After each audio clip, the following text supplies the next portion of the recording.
Oke, saya mau ke Bung Faldo, nanti Bang Saleh Daulay bisa menanggapi. Mau nambahin dulu Bang Saleh? Terkait dengan adanya intimidasi, dirasakan loh intimidasi dan lain-lain itu. Tadi Bang Masinton menyebutkan. Iya, sebenarnya kalau Pak Masinton di DPR juga kalau saya ada intimidasi kan bisa dilaporkan aja sebenarnya. Karena kan aparat penegak hukum kita, polisian itu kan bekerja dengan baik. Dalam artian hari gini Mbak, apa-apa kan bisa kita lihat dari media sosial. Orang bisa teriak kok seandainya kalau ada intimidasi, kalau seandainya ada hal-hal yang dirasa ditekan gitu. Dan kalau seandainya adanya intimidasi langsung dikaitkan sama Orba. Kalau dulu Mbak orang ngeritik hilang, kagak ketemu besoknya. Kalau sekarang masih hari bebas ini Bang ya? Rocky Gerung masih bebas, ya, yang lain juga masih bebas mengkritik ya. Ada proses hukum, Ade Armando juga mengalami loh, ya kan juga dibawa ke pengadilan gara-gara berbicara. Tapi nggak sedikit juga yang akhirnya diproses hukum. Oh iya, tapi kan proses hukumnya dijalani. Dan memang untuk UU ITE itu kan kita pakai pendekatan restoratif justice. Dalam artian, enggak belakangan, udah bertahun-tahun. Bahkan Pak Jokowi sempat ngasih amnesti kepada Syaiful Mahdi. Dosen yang di Aceh yang gara-gara diperkarakan, gara-gara bicara ya. Nah balik lagi ke konteks yang Bang Masinton sampaikan, ada kepala daerah yang tiba-tiba diperiksa oleh aparat, dipanggil penggunaan anggaran dan lain-lain. Ya kalau bicara kepala daerah, ada juga kan kepala daerah yang juga kemarin juga diindikasikan mendukung salah satu paslon gitu. Jadi kita harus misahin nih. Kalau bagi saya sebenarnya Bu Mega bicara dalam konteks seorang negarawan gitu. Ngasih wejangan kepada kita semua yang mau pemilu jangan kayak Orba. Oke, nah sebentar, kalau untuk sebentar. itu Ini saya harus kita pengen semua nih. Bang Rinto ada di sana juga ya?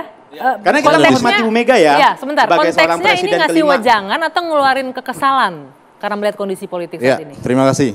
Jadi saya waktu kejadian itu saya ada di sana, dari awal sampai akhir acara saya dengar sendiri bagaimana runtutan dan rentetan apa yang disampaikan Bu Mega adalah terkait dengan kegelisahan beliau sebenarnya. Kegelisahan beliau, apa yang terjadi saat ini, bagaimana proses politik yang terjadi belakangan ini yang dikritisi beliau pada waktu itu. Nah, saya perlu menyampaikan beberapa hal. Tadi disebutkan bahwa Bu Mega menyampaikan terkait dengan praktek-praktek zaman Orde Baru. Itu memang ada beliau sampaikan. Tetapi perlu saya tegaskan di sini bahwa yang dimaksud oleh Bu Mega pada waktu di acara itu adalah tindakan. Tindakan ini adalah praktek atau apa yang dilakukan oleh yang kita alami pada zaman Orde Baru. Ada intimidasi terhadap rakyat kecil. Yang dilakukan oleh? Oleh penguasa. Penguasa siapa? Kalau kita sekarang kita lihat nih di sini kan kita berbicara penguasa. Penguasa di sini kan ada presiden salah satunya. Berarti kasih tahu aja presiden. Ada Kapolri, ada Panglima TNI di mana dua unsur ini adalah di bawah presiden gitu loh. Di bawah presiden. Lalu kemudian ketika Pak Jokowi ini kan membawahi dua institusi ini. Beliau juga bukan tidak pernah mendengar adanya praktek-praktek seperti kemarin di Jawa Tengah. Ratusan kepala desa dipanggil. Ini maksudnya apa? Maksudnya adalah untuk menimbulkan efek yang namanya efek psikologis juang.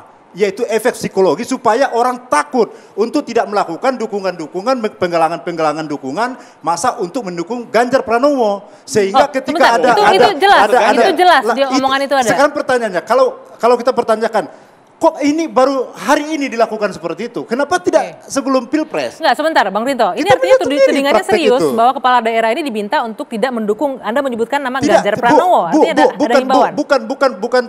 Kan di sini afiliasi politiknya kan kelihatan. Sebelum Ganjar Pranowo dinyatakan sebagai calon presiden, ada sekelompok kepala desa yang berkumpul memberikan dukungan pada waktu itu. Dan kalau kita tarik sekarang, aparat kepolisian itu tahu afiliasi politik mereka, dukungan mereka terhadap capres ini kemana. Sehingga untuk menimbulkan efek psikologis juang itu tadi dipanggillah ratusan kepala desa. Saya 15 tahun jadi pengacara, dalam satu hari tidak pernah kepolisian itu untuk satu perkara memeriksa sampai ratusan orang. Paling maksimal 5. Itu pun sudah sampai subuh memeriksanya. Satu orang itu 10 jam itu bisa diperiksa. Ini ratusan kepala desa mau di BAP diklarifikasi kan nggak masuk akal. Kalau bukan untuk menimbulkan efek psikologis juang ini benar adanya, semestinya mereka kan bisa melaporkan. Ya kan, ini kan terbuka saja. Di DPR itu, sebentar Pak, Bapak sudah saya dengar dari tadi loh. Ya kan, masa saya nggak dari tadi dipotong terus ini. Nggak ada yang motong. Ya kan, jadi kalau memang itu benar adanya, itu mestinya itu bisa dilaporkan. Panggillah presiden. Siapa tuh presiden? Kader PDI Perjuangan. Kan yang mengatur republik ini kan presiden dulu nih. Katanya tadi presiden berkuasa atas Kapolri. berkuasa atas semua unsur-unsur keamanan di Indonesia. Dipanggil. Kan toh ini sampai hari ini Jokowi nggak pernah mengatakan keluar dari PD Perjuangan. Masih loyal kepada PD Perjuangan. Nah, karena itu tentu hal-hal seperti ini jika ditemukan itu tinggal dilaporin. Kalaupun misalnya tadi katakan ini tidak bisa dilaporkan kepada Jokowi atau tidak diproses dan seterusnya, dan saya ragu itu ya, saya yakin Jokowi akan proses. Maka yang muncul kemudian adalah bagaimana pengawasan kolektif yang dilakukan oleh masyarakat. Ada di TikTok, ada ini Instagram, dilakukan, ada media sosial, ada banyak hal yang bisa dilakukan dan itu sangat efektif loh. Ingat, sangat efektif. Ada banyak orang. Bang, pertanyaannya begini. Kenapa harus diawasi terlebih dahulu baru bergerak netral? Kenapa harus, pertanyaannya Bung Rinto, kenapa harus dilakukan pemanggilan untuk memberikan efek psikologis dan lain-lain itu? Jadi begini, kalau saya balik lagi pertanyaan lebih panjang, pada saat Jokowi maju untuk maju sebagai calon presiden pada periode kedua, saya lihat nggak ada komen-komen seperti ini. Artinya apa nih? Tenang-tenang aja. Sejalan. Dan Prabowo waktu itu mohon maaf walaupun merasa dicurangi, tapi tidak pernah misalnya ribut, misalnya mengatakan ada ini, ada itu. Santai saja. Artinya kenapa sekarang muncul seakan-akan ada penyalahgunaan kekuasaan yang presidennya juga sama, yaitu Presiden Jokowi itu loh. Ini kalau saya lihat karena bisa ini bisa jalan juga. kali, Gitu. karena bisa jalan kali ya. Mungkin karena bisa jalan. Dan sekali lagi, saya mau jawab dulu. Ini tahu nggak itu muncul ini isu makin besar dan lebar itu sesaat setelah pengumuman pasangan cawapresnya Prabowo. Sebelum itu masih tenang aja, nggak ada. Saya mau jawab dulu. Tenang aja. Kalau dikaitkan dengan pemilu, ya pemilu sebelumnya nggak ada putusan MK, Pak. Ini ada putusan MK. Ini saya bantah ya, sebentar. Putusan MK oke sudah ada. Yang kemudian dimasalahkan oleh publik. Jadi apa yang dilakukan Pak Masinton ini, narasi dia ke semua tempat. Itu loh. Narasi Pak Masinton nggak pernah bergerak maju, selalu kembali ke putusan MK. Nah, sekarang saya jawab. Ini saya jawab ini. Saya menjawab narasi Bapak konteks. nggak pernah maju. Saya jadi kalau nggak maju repot nih debat Bang Masinton, sebentar Bang Saleh. Kita menjawab konteks kenapa reaksi publik seperti tidak percaya dan kemudian ada unsur rekayasa dalam akhir-akhir ini. Nah jadi saya jawab ya, ini saya jawab dulu. Kita menjawab konteksnya. Kita jangan bilang kita mau maju move on. Ada soal yang secara mendasar, secara fundament ya menabrak rambu-rambu tentang demokrasi dan KKN itu. Kan? Baik, sebentar. Saya ingin mengejar dulu tadi. Apakah benar karena sudah pisah jalan tadi sampai akhirnya reaksinya seperti ini? Bukan konteks MK lagi. Ini saya tangkap ini dari Bang Saleh seperti itu. Kok cinta ini kok kelihatannya jadi benci nih? Jadi begini Bos.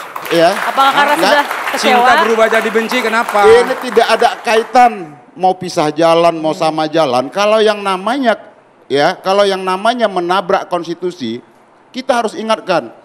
Bos, ini tidak ada kaitan mau pisah jalan mau apa ya.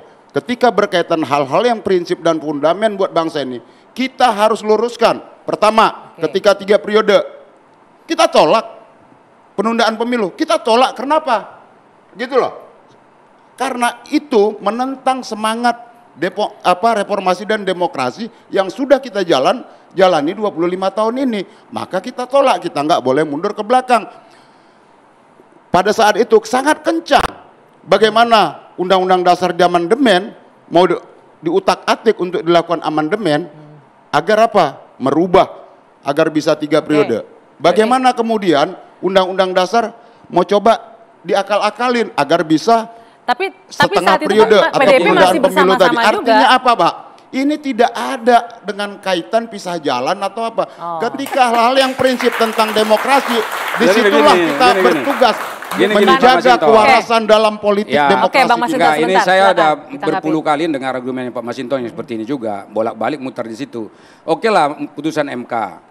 Putusan MK kan sudah MK-MK-nya. Artinya Presiden Jokowi membiarkan ada proses yang mengadili di mana ada dugaan tadi pelanggaran. Sudah diselesaikan, berarti secara demokratis ada proses ini. Dan Bapak kan mestinya sudah mengatakan bahwa putusan MK kan sudah selesai. Sebentar, tadi Bapak lama panjang saya dengar juga. Silakan, bergantian. Saya dengar, nanti setelah ini Bapak silakan ngomong. Ya, silakan, Kedua, tadi Bapak mengatakan ini putusan MK seakan-akan itu cacat. Ini putusan terbaru, putusan 141, itu memperkuat bahwa nggak ada masalah di dalam pencalonannya Gibran. Lalu Bapak mau teriak apa lagi gitu loh. Ini di Indonesia ini sudah diselesaikan. Ketika Bapak muter lagi di sini terus, nggak akan maju demokrasi di Indonesia ini. Udah siap. siapkan visi misinya, siapkan gagasannya, siapkan program kerjanya, paparkan ke masyarakat, masyarakat silakan pilih. Ini yang akan kita lakukan. Nggak bisa sesimpel itu, Bos. Memahami ininya ya, memahami konteksnya. Ini bukan simpel, ini udah kok simpel. Itu proses peradilan yang dilakukan di MK itu nggak simpel. Siapa mengatakan itu simpel? Putusan Majelis Kehormatan Mahkamah Konstitusi ada pelanggaran etik berat nggak? Dituangkan kan sudah diselesaikan prosesnya, sudah ada yang diberhentikan, sudah ada prosesnya Bos, semua, udah selesai secara demokratis. Ini yang berkali-kali saya jelasin. Dan saya tanya sekarang ini, Pak Masinton, saya tanya, Anda kan barang selundupan, gini, penyelundup memasukkan barang selundupan dan barang selundupannya sudah beredar di tengah masyarakat. Ini balik lagi dilegalkan. Saya tanya, kita bergeser.